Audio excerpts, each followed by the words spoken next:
We're doing this. Cumberbunny is gonna be Doctor Strange. Oh, we're rolling. Okay, cool. Greetings, weirdlings. Mere moments before we filmed this episode, which actually now is like a couple of days ago, it was announced that Benedict Cumberbatch is going to play Doctor Strange in the new Doctor Strange movie. I don't hate it. Actually, Marvel hasn't officially confirmed that Benedict Cumberbatch is going to be the new Doctor Strange, so there's still time to choose someone that I love. They did, however, roll out a whole new list of movies coming for Phase 3, one including a person of color in the lead and one including a female lead.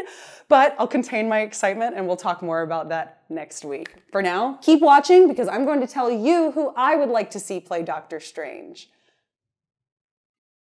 So how many of you know what headcanon is? Anybody? Headcanon is when you're thinking about your particular fandom and some change or addition to the story makes such perfect sense that it automatically becomes permanent story canon in your head. In my headcanon, I imagine Doctor Strange as a person of color. And you may be asking yourself why. And you may be asking yourself why mostly because Doctor Strange is always drawn as a white character, as far as we know. He looks to be like a white guy. The things that make Doctor Strange look like Doctor Strange to me are more like the hairstyle, the goatee mustache situation, the necklace, the cape, the way he looks, the way he carries himself, the way he acts. I call this the Selina Kyle effect. The Selina Kyle effect is when a character's personality and other traits about them are so memorable and recognizable that you could pretty much change hair color, skin color, cultural background with the character, and they would still be that same character. Selina Kyle is the perfect example because there's no two imaginings of her where she looks exactly the same. I just think Doctor Strange is more than worthy of the same treatment. He totally qualifies. I do want to point out that for me, it's not really about injecting political correctness in where it doesn't otherwise belong. It's just sort of always clicked that way for me. Like every time I thought about Doctor Strange, I thought of him as maybe being like Turkish or Middle Eastern, and it just always clicked, and I didn't really think too much about it outside of that's how it made sense to me. Now my headcanon feels kind of betrayed. But this does give me an opportunity to talk about something that's really cool. Why is it important to have people of color represented in movies? The answer's in the question. Representation. Let's take last year's census, for example. Theoretically, 1 out of every 4 characters should be a person of color. Well, if you look at the greater spans of the Marvel Universe and you look at the hero characters, Marvel's pretty on point. They're doing okay. But Strange is going to be the star of a feature film in an entire franchise. Well, you've already got 5. You've got Ant-Man, Captain America, Thor, the Hulk, and Iron Man.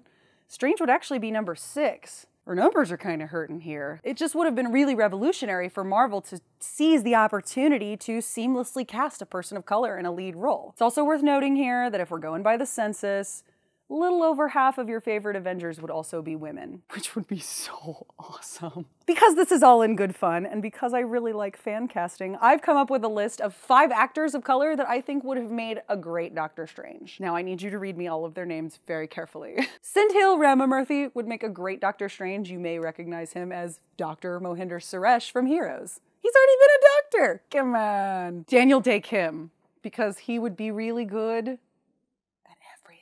Nestor Carbonell, who is that guy that you've seen in like 1.5 million things, but you never knew his name, because I didn't before, but I was like, that guy, what's his name, what's his face?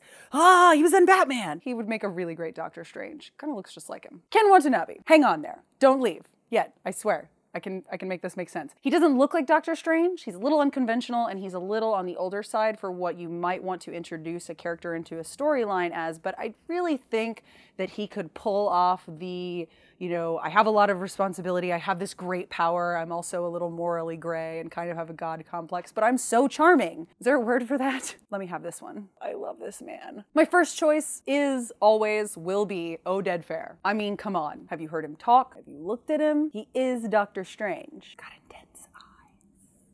Now I kind of want to write one of those really creepy fan letters like, can your eyes see into people's souls? Here's a signed autograph picture with eyes that never stop staring.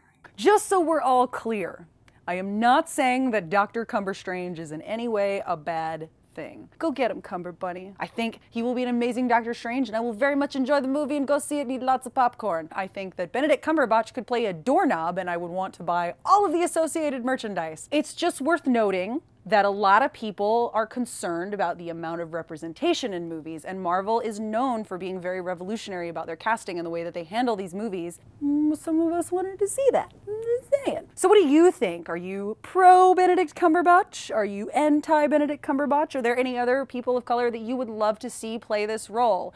How many other characters of color would you like to see introduced into the Marvel Cinematic Universe? Trick question, all of them. And as always, a special thanks goes out to Austin Books and Comics, because I can always come in here and chat about the newest comic book news and pick people's brains. Good people, good brains, tasty.